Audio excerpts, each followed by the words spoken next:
Era uma vez um gato é um dos episódios duplos de Chaves. Isso aqui foi feito em 1975 e chegou ao Brasil em 1988. Depois disso foi reprisado inúmeras vezes.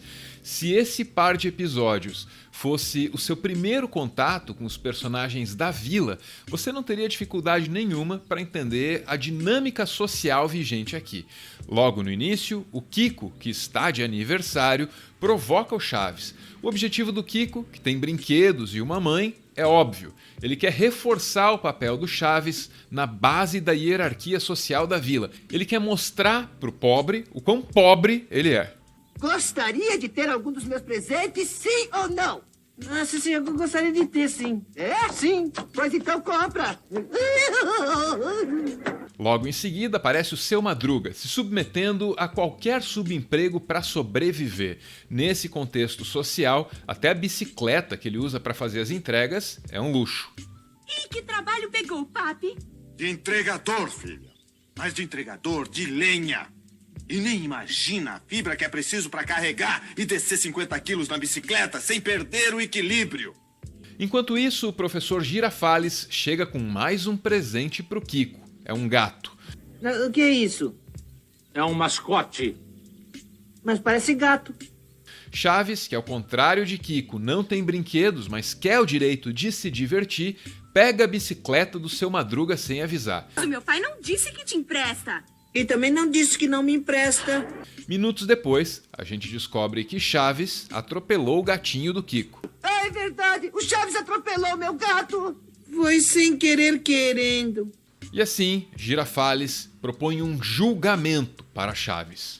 Será declarado inocente de ter matado um gato ou será declarado culpado e castigado com todo o rigor da lei? A partir daqui, esse episódio vai ensinar pra gente algumas coisas muito duras sobre justiça. Coisas que a gente certamente não percebeu quando viu isso aqui pela primeira vez.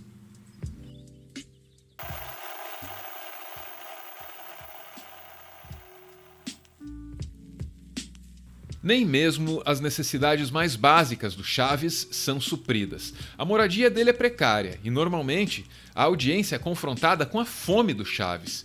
Chaves, não me diga que você comeu todos os churros. Digo, você estava com muita fome, não é? Se o Chaves não tem acesso nem à moradia, nem à alimentação direito, é claro que ele também não vai ter acesso ao lazer. Estando nessa situação, é de se esperar que o Chaves não resista e resolva dar uma volta com a bicicleta que está ali dando sopa.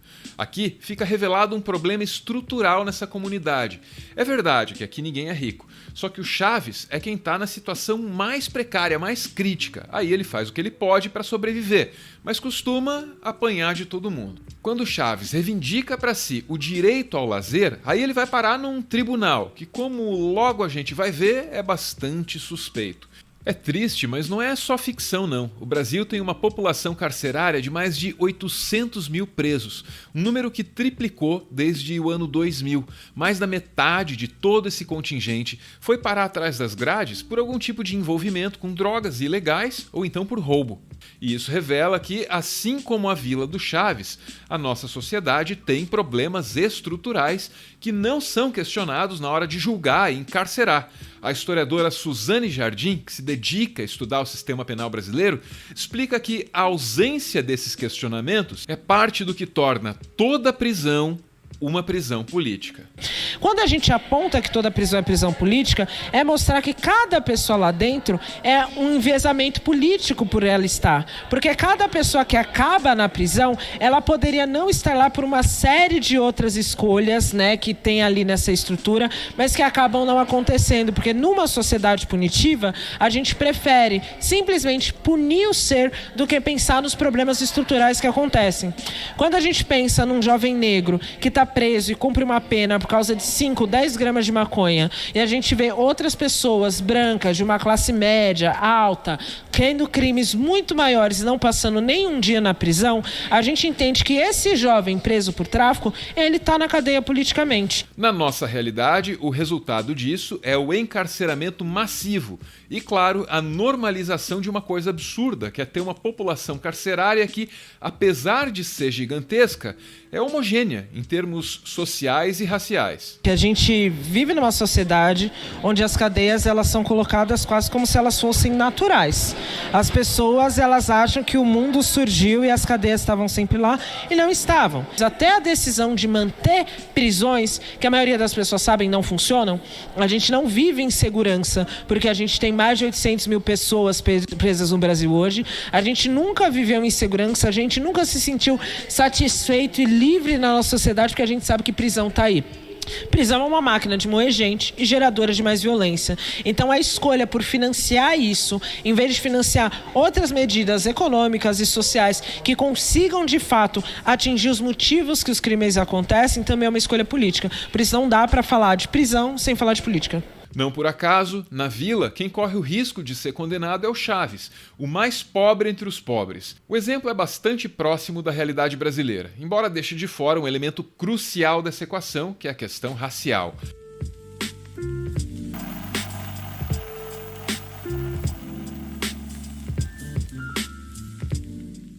A primeira coisa suspeita no julgamento do Chaves é que ele acontece na casa da mãe do Kiko, que é a pessoa supostamente lesada pelo Chaves.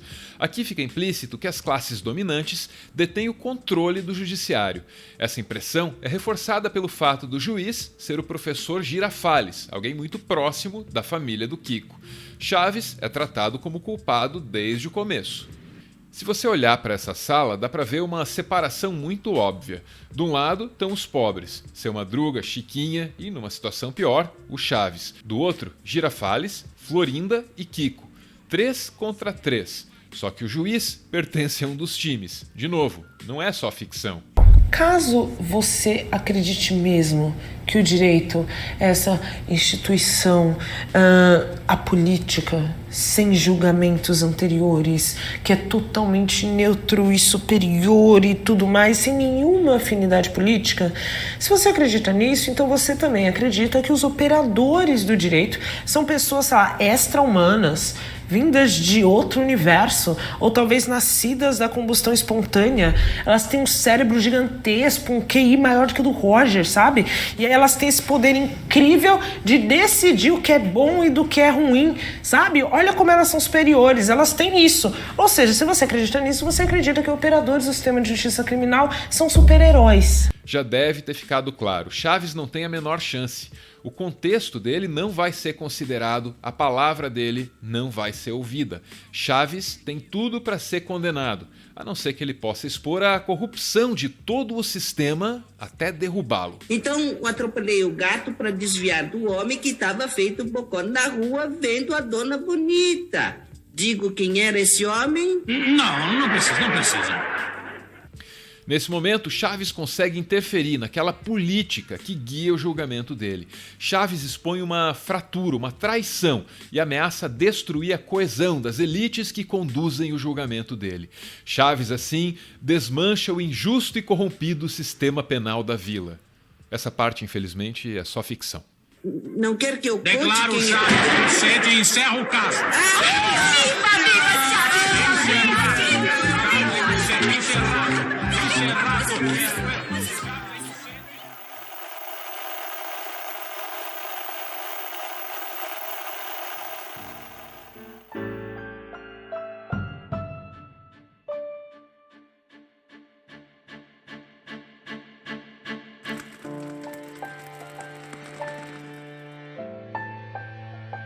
Muito obrigado por ver esse vídeo até o final. O Meteoro é mantido graças a uma campanha de financiamento coletivo. Quem participa aparece aqui no finalzinho para receber o nosso agradecimento. Hoje a gente vê aí o Felipe junto com a Ada, esposa dele, que está de aniversário nesse dia 11 de julho.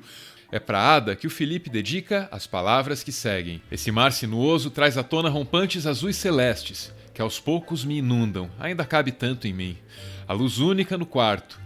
que de tanto requerer atenção, somente coadjuvante se torna, pois a silhueta, maravilhada, evidenciada, aclamada, toma para si o protagonismo, inédito aos meus olhos. Visão amada. Beijo, gente. Valeu!